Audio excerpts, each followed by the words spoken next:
નમસ્કાર, આપ જોઈ રહ્યા છો લખત ન્યૂઝ અપડેટ ચેનલ। તમામ સમાચાર અને અપડેટ મેળવવા માટે ચેનલને સબસ્ક્રાઇબ કરો અને બેલ આઇકન પર ક્લિક કરો જેથી તમામ સમાચાર અને અપડેટ તમને મળી રહે। જૂનાગઢ જિલ્લાના માળિયા હાટી તાલુકાના લગોદરા ગામના ભારતીય જનતા પાર્ટીના સરપંચની રસ્તો ખુલ્લો કરાવવા બાબતે પરિવાર સાથે આત્મવિલોપન કરવાની ચીમકી। લગોદરા ગામમાં છેલ્લા 20 વર્ષથી સરપંચ તરીકે ચૂંટાતા ભારતીય જનતા પાર્ટીના કાર્યકરની રાવ કોઈ સાંભળતું નથી।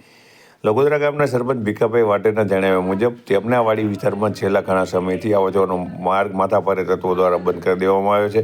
તેમના દ્વારા તાલુકા મેજિસ્ટ્રેટ અને મામલતદાર ડેપ્યુટી કલેક્ટર કચેરી સુધી રસ્તો ખુલ્લો કરી બાબતે તેમના દ્વારા રજૂઆત કરવામાં આવેલી છે।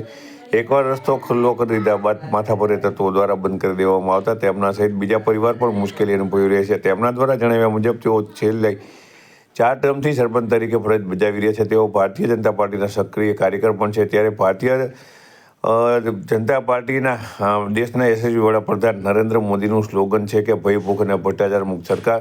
ત્યારે ખુદ ભારતીય જનતા પાર્ટીના કાર્યકર છેલ્લા 20 વર્ષથી સરપંચની હાલત કફોડી છે। ખુદ સરપંચ રસ્તો ખુલાવવા બાબતે લડત આપી રહ્યા છે, તેમ છતાં તેમની રાહ કોઈ સાંભળતું ન હોય। તેમને રસ્તો ખુલ્લો કરવા બાબતે સહપરિવાર આત્મવિલોપન કરવાની ચીમકી ઉચ્ચારવી પડી રહી છે। ત્યારે સામાન્ય જનતા અને અન્ય પક્ષના સદસ્યોની શું હાલત રહેશે તે વિચારવું રહ્યું।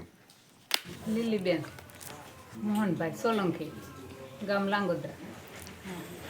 સાહેબ, હું અહીં પોસા વરથા લગ્ન થઈને આવી શકું તેદુનો આ કેળો છે। હું અહીં મૂલે નિહરતી તો અમે આ કેળે જ હાલતા સાહેબ। તો અટાણે એ લોકોને કેળો બંધ કરી દીધો। કી લેન લે તમને કેટલી મુશ્કેલી થાય આ કેળો બંધ કર્યો? અમને કેટલી મુશ્કેલી થાય, અમને આ કેળો બંધ કર્યો તો। પાણી કેવું આવે માથું? પાણી બહુ જ આવે અહીંયા, હારેનું નાકું છે। તમારા માલઢોરની હાલત શું થાય? માલઢોર અમે ફેરવીને લઈ આવી સાહેબ। અત્યારે તમે હાલો ક્યાંથી માં? અટાણે આમ ફરીને અમારે લઈને આવે। બરોબર। સરકાર આ તમારી યોગ્ય કાર્યવાહી નહીં કરે તો તમે શું કરશો? તો અમે મુશ્કેલી મુકાઈએ ને અમે અટાણે કોણ છે સરકાર?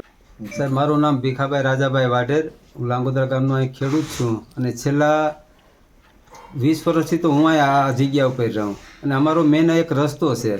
રસ્તો પહેલાં બંધ કર્યો હતો ત્યારે મામલતદારશ્રીએ ખોલાવ્યો હતો। તે પછી મેં કલેક્ટરમાં અરજી કરી, ડેપ્યુટી કલેક્ટરમાં અરજી કરી, પોલીસમાં કરી। હવે પોલીસમાં જાય તો એમ કે મામલતદારની કામગીરી છે, મામલતદારમાં જાય તો કે પોલીસની કામગીરી છે।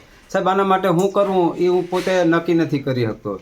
અને આજે મારે 6થી ટર્મ હું સરપંચ તરીકે છું અને ભાજપનો સક્રિય કાર્યકર છું સાહેબ, છતાં પણ આજે મને કોઈ ધ્યાન દેતા નથી।